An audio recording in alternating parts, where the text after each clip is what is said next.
Hello students, welcome back to the channel Ayurology. We are going to start the क्रिया शारीर. आता क्रिया शारीर मध्ये आपण पार्ट सेकंड सुरू करत आहोत. पार्ट सेकंड मध्ये अष्टविध धातू सारता. आपल्याला धातू पाहण्याआधी धातूची सारता काय आहे हे पाहणं गरजेचं आहे. तर धातू सारता म्हणजे काय? तर जे धातूचे शुद्ध रूप आहे म्हणजे प्रसाद भाग आहे, सार भाग आहे. त्या धातूच्या शुद्ध रूपाला सार भागालाच धातू सारता म्हणतात. धातू सारतेची व्याख्या पाहूयात आपण. सारोबले स्थिरांश विशुद्ध तो धातू सार उच्चते म्हणजे जे अतिशय गुणांनी गुणयुक्त आहे, उपयुक्त आहे, तर ते म्हणजे काय आहे? धातू सार्थ आहे. आता विशुद्ध धातूचे आपण दोन प्रकारे क्लासिफिकेशन केलेले आहे. एक आहे गुणकर्मानुसार आणि एक आहे संख्येनुसार. गुणकर्मानुसार आपण तीन मध्ये डिव्हिजन केलेलं आहे. एक आहे उत्तम सारता, एक आहे मध्यम सारता, एक आहे हीन सारता.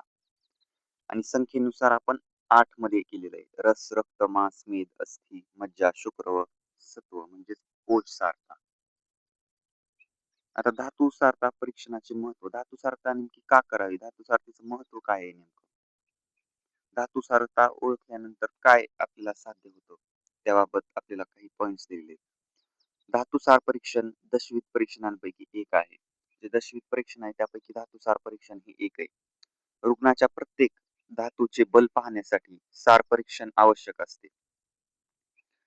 रुग्ण किती बलवान आहे, रुग्ण किती कमजोर आहे, कमकुवत आहे, या सर्व गोष्टी पाहण्यासाठी धातूचे जे बल आहे म्हणजे धातू सारता पाहणे आवश्यक असते. सार परीक्षणावरून धातूच्या कार्याचे अनुमान लावता येते. याचं उदाहरण पाहूयात आपण. समजा नखांच्या गुलाबी वर्णावरून आपल्याला रक्तधातूच्या जीवन वर्ण प्रसादाचे अनुमान लावता येते की बाबा गुलाबी नख आहे त्याचा अर्थ रक्तधातू हा चांगला आहे. याचा अर्थ रक्तसारता चांगली असल्यामुळं नख गुलाबी आहे म्हणजे धातू सारता ही उत्तम आहे हे त्याच्यावरून समजून येतं. मासल शरीरयष्टीकडे पाहून मांस धातूच्या लेपन कार्याचे अनुमान समजते. एखादा व्यक्ती चांगला मस्त जाडजूड आहे तर त्याच्याकडे आपण पाहून लगेच सांगू शकतो की बाबा हा व्यक्ती जो आहे तर तो ह्या व्यक्तीकडे मांस धातूचं जे लेपन आहे तर ते चांगलं आहे. याचा अर्थ मांस धातू सारता ही चांगली आहे हे पाहू शकतो आपण.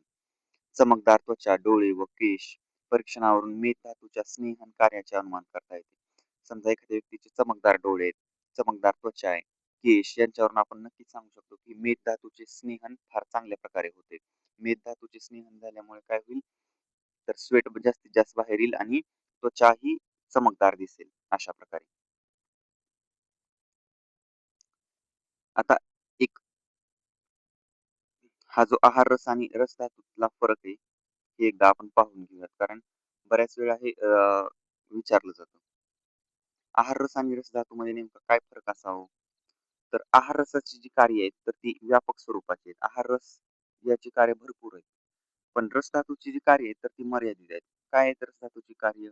रस धातूची कार्य आहे प्रीणन करणे. प्रीणन म्हणजे पोषक अंश सर्व शरीराला पोहोचवणे आणि रक्तपुष्टी म्हणजे रक्ताची पुष्टी करणे, रक्ताला वाढवणे, रक्ताला चांगल्या पद्धतीने बनवणे. हे रसधातूचे कार्य आहेत. पण आहार रसाची कार्य ही फार व्यापक आहेत. ती तर्पण आहे, यापन आहे, वर्धन आहे, धारण आहे इत्यादी भरपूर कार्य आहेत आहार रसाची. ग्रहण केलेल्या आहारावर अग्नीची प्रक्रिया होऊन जो सार भाग तयार होतो त्यास आहार रस म्हणतात. आहार रस म्हणजे काय तर जो आपण आहार घेतलाय त्या आहारावर अग्नीची प्रक्रिया होणार. अग्नीची प्रक्रिया झाल्यानंतर जो सार भाग म्हणजेच प्रसाद भाग, शुद्ध भाग तयार होतो त्यालाच आपण आहार रस म्हणतोय.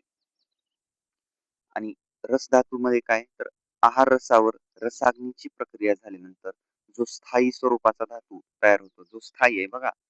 आहार रस हा अस्थायी आहे, पण रस धातू हा कसा आहे स्थायी स्वरूपाचा आहे. तो रस धातू. चौथा पॉइंट बघा. आहार रस हा अस्थायी स्वरूपाचा आहे. आहार रसाद्वारे सर्व इंद्रियांचे व शरीरांचे पोषण होते. आहार रस हा अस्थायी आहे याचाच अर्थ सर्व शरीरामध्ये फिरणार आहे. सर्व शरीरामध्ये त्याला पोषकांच पाठवायचं आपण प्रीणन जीवनम लेपनमध्येच पाहिलं ना. प्रीणन सर्व शरीरामध्ये पोषक अंश पाठवणे हे त्याचं काम आहे. याचा अर्थ मग त्याला अस्थायीच असावं लागेल ना. जर स्थायी असेल तर तो सर्व शरीराचे पोषण कसं करू शकतो? त्याला तर सर्व शरीरापर्यंत जायला वेळच मिळणार नाही ना जर तो स्थायी स्वरूपाचा असतील तर. त्यामुळे आहार रस हा स्थायी स्वरूपाचा असल्यामुळे तो सर्व शरीराचे पोषण करतोय. रसधातू हा स्थायी स्वरूपाचा आहे त्यामुळे तो रसधातूकडून प्रामुख्याने रक्तधातू, रज व स्तन्य या उपधातूंचे पोषण होते. म्हणजे रक्तधातू या धातूचे पोषण होते आणि जे रज व स्तन्य आहेत, रज व स्तन्य हे रसधातूचे उपधातू आहेत. तर त्या उपधातूंचे पोषण होते. आता सारता पाहूयात आपण. रससारता लक्षणे. हे श्लोक फार इम्पॉर्टंट आहे. हे श्लोक 7 श्लोक तर कमीत कमी पाठ पाहिजेत 7 सारथीचे. एक-एक पाहूयात आपण. तत्र स्निग्धश्लक्ष्ण मृदू प्रसन्न सूक्ष्म अल्प गंभीर सुकुमार लोमा सप्रभेवच तत्सारानम. सा सार्था सुख सौभाग्य ऐश्वर्य उपभोग बुद्धी विद्या आरोग्य प्रहर्षणानी आयुष्यत्वम चाचष्टे. आता काय सांगितलं गेलेलं आहे या रससार्थीच्या श्लोकामध्ये तर तत्र स्निग्धश्लक्ष्ण मृदू रससारता उत्तम असल्यामुळे स्निग्ध स्किन असते, श्लक्ष्ण मृदू प्रसन्न असते, सूक्ष्म अल्प गंभीर सुकुमार लोमा. लोमा या शब्दाचा अर्थ होतो केस. जे केस आहेत ते फार कमी असतात. सप्रभेवच त्वक सारानम. सारता सुख सौभाग्य ऐश्वर्य उपभोग. यांच्याकडे सुख सौभाग्य ऐश्वर्य उपभोग या सर्व गोष्टींनी ते परिपूर्ण असतात. सगळं असतं त्यांच्याकडं. बुद्धी विद्या आरोग्य या सगळ्या गोष्टी त्यांना लाभलेल्या असतात. आता बघा श्लोकाचा अर्थ काय सांगितलाय. उत्तम रससारतेमध्ये त्वचा स्निग्ध, श्लक्ष्ण म्हणजे सॉफ्ट, ताजीतावानी म्हणजे फ्रेश, मृदू म्हणजे स्मूथ, तसेच त्वचेवरील जे केस आहेत, लोम म्हणतो आपण त्याला, ते मऊ, सॉफ्ट व अल्पसंख्येने असतात. आणि गंभीर म्हणजे न गळणारे असतात, डीपली रुटेड असतात. हेअर फॉल होत नाहीये त्यांचा. त्वचा ही सुकुमार बालकाप्रमाणे, सुकुमार म्हणजे जो लहान बालक आहे. लहान बालकाची जर तुम्ही स्किन बघितली तर कशा प्रकारे दिसते? त्याच प्रकारे रससारता उत्तम असल्यावरती स्किन दिसते, तेजस्वी. रससारता उत्तम असल्याने तो पुरुष सुख, सौभाग्य, ऐश्वर्य, आरोग्य, बुद्धी व विद्या या सर्व गुणांनी परिपूर्ण असतो. हे रससारतेमध्ये सांगितलेले. आता रक्तसारता लक्षणे. रक्तसारता लक्षणेमध्ये काय आहे? तर कर्णाक्षी मुखजीवाना, सौष्ठ पाणी, पादतल नखल लाट मेहन, स्निग्ध रक्तवर्ण, श्रीमदभ्राजिष्णू रक्तसारानम. सा सारता सुख उद्धता, मेधा मनस्वित्व, सुकुमारी मनतिबलम, अक्लेश सहिष्णुत्वम, उष्णा सहिष्णुत्वम चाचष्टे. आता कर्ण म्हणजे काय तर इयर, नेत्र आईज, मुख फेस, जिव्हाणा टंग, सौष्ठ जिव्हाणा नासा म्हणजे नासा म्हणजे नोज, औष्ठ म्हणजे लिप, पाणीपाद तल, पाणीपाद म्हणजे हातपाय, तल म्हणजे पाम, नख म्हणजे नेल्स, ललाट म्हणजे फोरहेड, मेहन म्हणजे पेनिस, स्निग्ध रक्तवर्ण. हे सगळे कशा असतात? स्निग्ध रक्तवर्ण असतात. वरील जेवढे सगळे अवयवांची आपण नाव पाहिली. सा सार्था सुख उद्धता मेधा मनस्वित्व सुकुमार्य मनती बलम अक्लेश सहिष्णुत्वम उष्णा सहिष्णुत्वम चाशष्टे. वरील अवयव जर रक्तवर्णीय, गुलाबी, पिंक व स्निग्ध असल्यास, तसेच हे अवयव श्रीमंत, सुंदर व प्राजिष्णू, चमकदार म्हणजेच लष्करस असल्यास व्यक्ती ही उत्तम रक्तसारथीची आहे असं आपण सांगू शकतो. या व्यक्ती बुद्धिमान तसेच स्वतंत्र वृत्तीच्या, नाजूक असतात. ही एक गोष्ट लक्षात घेण्यासारखी आहे. रक्तधातूमध्ये सुकुमार हे म्हणती बलम लिहिले. सुकुमार बालकाप्रमाणे ह्या नाजूक असतात. त्याचप्रमाणे अक्लेश सहिष्णुत्वम. अक्लेश म्हणजे काय? तर त्यांना त्रास, क्लेश म्हणजे काय तर मानसिक त्रास. तो मानसिक त्रास भरपूर सहन करू शकत नाहीत. कोण? रक्तसारथीच्या व्यक्ती. उष्णा सहिष्णुत्वम तसेच उष्णता सुद्धा सहन होत नाही. उन्हाळ्यामधील जी उष्णता असते ती तर फार उष्णता कडक आहे. ती तर सहन होतच नाही. नॉर्मल उष्णता जी असते ती सुद्धा सहन होणार नाही. मनामध्ये सकारात्मक भावना असते. म्हणजे कसं? सुकुमार मनती बलम अक्लेश सहिष्णुत्वम उष्णा सहिष्णुत्वम. उष्णा असहिष्णुत्वम बरं का. हे श्लोकाची फोड करून तिथं कुठं लागते हे पाहणं गरजेचं आहे. अक्लेश म्हणजे ज्यांच्यामध्ये क्लेश सहन करण्याची ताकद नाहीये, मानसिक त्रास सहन होत नाही, उष्णता सहन होत नाही आणि मनामध्ये सकारात्मक भावना असते. ही रक्तसारथीची लक्षणे आहेत. मानसारथीची लक्षणे. आता शंख ललाट कृकाटिकाक्षी गंड हनुग्रीवा स्कंधोदर कक्षवक्ष पानिपाद संधयष्ट स्थिर गुरु मानसोपचिता मानसारानं. सा सारता क्षमा धृतीम अलौल्य वित्त विद्या सुखम आर्जवम आरोग्य बलम आयुष्य दीर्घम चाचष्टी. याच्यामध्ये काय सांगितले? शंख म्हणजे टेम्पल, ललाट कपाळ, फोरहेड म्हणू शकतो, कृकाटिका म्हणजे नेप, मानेचा जो मागील भाग असतो का त्याला नेप म्हणलेले आपण. अक्षी, कृकाटिका अक्षी, गंड हनु, गंड म्हणजे चीक्स, हनु, हनु म्हणजे जॉ, ग्रीवा म्हणजे नेक, स्कंधोदर म्हणजे शोल्डर, कक्षवक्ष म्हणजे चेस्ट, पाणिपाद म्हणजे अपर लिंब आणि लोअर लिंब. स्थिर गुरु मानसोपजीता मानसारा. यांच्यावरती कसं असतं माणसाचं चांगलं आवरण असतं. ज्यांच्यामध्ये मानसाचा उत्तम आहे. सा सार्था क्षमाकृतीम अनोल्य वित्त विद्या सुखम आर्जवम आरोग्य बलम आयुष्य दीर्घम. वरील जेवढे आपण सगळे अवयव पाहिले का, इत्यादी अवयवांवर मांसपेशीचे जे आवरण आहे म्हणजेच लेपन आहे, ते व्यवस्थित झाल्यामुळे हे अवयव उपचित म्हणजे वेल नरिश्ड असतात. तसेच गुरु म्हणजे फर्मली रूटेड असतात. असून स्थिर म्हणजे स्टेबल असतात. उत्तम मांसाहारता म्हणजे क्षमा करणे. हे काय करतात? हे क्षमा करू शकतात. हे फॉरगिव्हनेस क्वालिटी असते यांच्यामध्ये. क्षमा म्हणजे फॉरगिव्हनेस. धृती म्हणजे पेशन्स. हे सहनशील असतात व्यक्ती. अलौल्य म्हणजे नॉन ग्रीडीनेस. यांना कसल्याही प्रकारचा लोभ नसतो. हं? मोह नसतो. नॉन ग्रीडी आहेत हे. म्हणून अलौल्य हा शब्द वापरलेला आहे. तर ही लक्षणे मानसिक स्तरावर प्रकर्षणाने आढळतात. कुठल्या आहेत ते? मानसार्थीच्या लक्षणामध्ये. परत आहे मेधसारता लक्षण. मेधसारतेमध्ये काय आहे? तर वर्णस्वर नेत्र, केश लोम नख दंतौष्ठ, मूत्रपुरुषेषु विशेषतः स्नेहो मेधसारानम, सा सारता वित्त ऐश्वर्य सुखभोग प्रधानार्ज सुकुमार उपचारता चाचष्टी. जो व्यक्ती उत्तम मेध साधेत आहे त्याच्यामध्ये वर्ण म्हणजे कलर, स्किन कलर, नेत्र, डोळे, केश, त्वचेवरील केस म्हणजे लोम, नख, दंत, औष्ठ म्हणजे ओठ इत्यादी अवयव हे स्निग्ध व चमकदार असतात. बघा ना, मेध सारखा असल्यामुळे स्वेटिंग चांगली होते. स्वेटिंग चांगली असल्यामुळे त्वचा ही चमकदार होणार आहे. कारण जो एक्स्ट्रा म्हणजे स्वेटचं कंपोजिशन काय असतं? त्याच्यामध्ये युरिक ऍसिड असतं, बाईल पिगमेंट्स असतात, बिलिरुबिन, बिलिवर्डिन, नायट्रोजनस कंपाऊंड असतात, युरिया असतो. तो सगळं बाहेर काढल्यामुळे आपली जी स्किन आहे ती ताजी-तवानी व चमकदार, लष्करच दिसायला लागते. बरोबर का? उत्तम मेध सारता व्यक्ती आर्जवी. आर्जवी या शब्दाचा अर्थ होतो पोलाइट, नम्र. तो फार विनम्र व्यक्ती असतो मेध सारता लक्षण असलेला. ज्या व्यक्तींना व्यायाम, वमन तसेच तीक्ष्ण उपचार सहन होत नाहीत. बघा ना, ही व्यक्ती पोलाइट, नम्र आहेत. त्याच प्रकारे यांना व्यायाम सहन होत नाही. वमन व तीक्ष्ण उपचार अशी चिकित्सा या मेधसारता लक्षणे असलेल्या व्यक्तीला सहन होत नाही. आता अस्थिसारता लक्षणे. अस्थिसारता लक्षणे म्हणजे काय? तर बोन्स. अस्थि म्हणजे बोन्स. पार्श्वनी गुल्फ जानवरत्नी जत्रुच्या क्षीर पर्वस्थूला स्थूल अस्थि नकदंतौष्ट अस्थिसारः ते मोत्सः क्रियावंतः क्लेशसः सारस्थी शरीरा भवन्ति आयुष्मंत. पार्श्वनी म्हणजे काय? तर हिल्स. जे हिल्स आहेत त्यांना पार्श्वनी म्हणते. गुल्फ म्हणजे अँकल. अँकल म्हणजे आपण त्याला घोटा म्हणतो आपण मराठीत. नी म्हणजे गुडघा. एल्बो म्हणजे कोपरा. क्लॅविकल त्याला. त्याला जत्रू म्हणलेलं आहे मराठीत. चिबूक म्हणजे ही चिन, हनुवटी म्हणू शकतो. शीर म्हणजे हेड. पर्वस्थूला म्हणजे फिंगर्स. स्थूल अस्थी म्हणजे सर्व ऑल बोन्स. नखदंताक्ष म्हणजे नील्स आणि टीथ. हे अस्थिसार. हे कसे असतात? हे सर्व अवयव आकाराने मोठे, स्थूल व मजबूत असतात. ते मोहोत्साह, क्रियावंतः, क्लेशसः, सारस्थी शरीरा भवन्ति आयुष्मंत.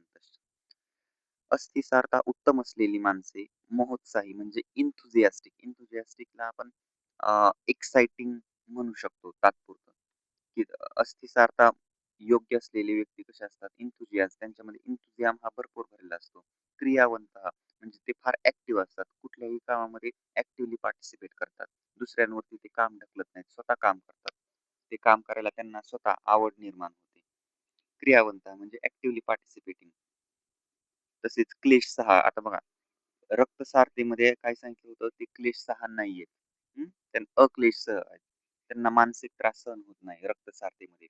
पण अस्थिसारता उत्तम असलेल्या व्यक्तींमध्ये क्लेश 6 टॉलरंट म्हणजे मानसिक व शारीरिक क्लेश सहन करण्याची ताकद असते. आता बघा कसा संबंध आहे. अस्थि मजबूत आहे. अस्थि हे शरीराचं धारण करणार आहे. अस्थींनी शरीराला एक योग्य ढांचा दिलेला आहे. एक योग्य सापळा तयार केला आहे. त्यामुळं शरीर मजबूत आहे. शरीर मजबूत आहे, प्रबळ आहे, बळकट आहे. त्यामुळं जी क्लेश, मानसिक व शारीरिक त्रास करण्याची जी ॲबिलिटी आहे, ती सुद्धा यांच्यामध्ये जास्त आहे. पण ती रक्तसारता व्यक्तीमध्ये नव्हती.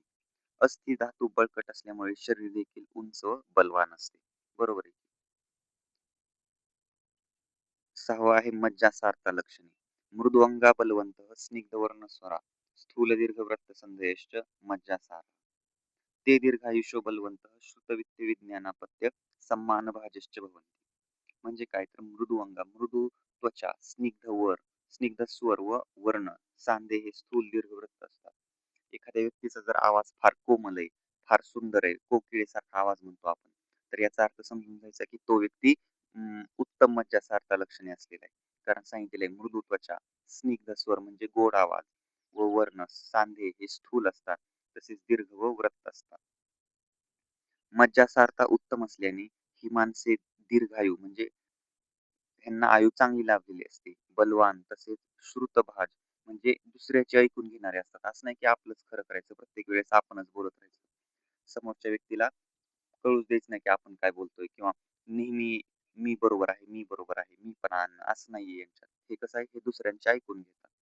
विज्ञानभाज म्हणजे शास्त्र व कलेची आवड आहे. विज्ञानाची आवड आहे, शास्त्राची आवड आहे, कलेची आवड आहे यांना. सन्मान भाज म्हणजे आदरास पात्र आहेत हे व्यक्ती. हे दुसऱ्यांचं ऐकून घेतात, दुसऱ्यांना समजून उमजून घेऊन बोलतात. त्यामुळं या व्यक्तींनाही बाकीच्या व्यक्तींकडून आदर मिळतो. त्यामुळे हे व्यक्ती आदरास पात्र आहेत असं सांगितले. यांना लहान मुलांची आवड असल्याने हे प्रेमळ व्यक्ती असतात. ही मज्जासार्थाची लक्षणे. आता शुक्र सार्था. सौम्या सौम्यप्रेक्षीण क्षीरपूर्ण लोचना इव प्रहर्ष बहुला स्निग्धव्रत सारसम सहता शिखरदर्शना प्रसन्न स्निग्ध सुवर्णस्वरा भ्राजिष्णव महास्विश्च शुक्रसारः स ते ते स्त्रीप्रिय उपभोगा बलवंत सुख ऐश्वर्य आरोग्य वित्त सन्मान भाजश्च भवन्ति. आता जो शुक्र आहे, आपण शुक्राची स्वरूप कसं पाहिलं होतं, शुक्रम सौम्य. जो शुक्र आहे तो सौम्य स्वरूपाचा आहे, म्हणून पहिल्यांदाच वर आले सौम्य सौम्यपेक्षा. शुक्र सारखा उत्तम असल्यामुळे जो व्यक्ती आहे तो कसा असणार आहे, सौम्य व्यक्तिमत्वाचा असणार आहे. क्षीरपूर्ण म्हणजे तेजस्वी व प्रेमळ. प्रहर्ष बहुला याचा अर्थ कामिच्छेमध्ये प्रबळ असणारा व्यक्ती. उत्तम शुक्र सारथीमध्ये दात हे चमकदार दिसतात. वृत्त म्हणजे गोल, सार हे म्हणजे बळकट, सम म्हणजे संख्येने पूर्ण, सहत म्हणजे फटी नसलेले, एकावळीत म्हणजे शिखर दशन, ब्राजिष्णू म्हणजे चमकदार, लश्चरस म्हणलं आपण.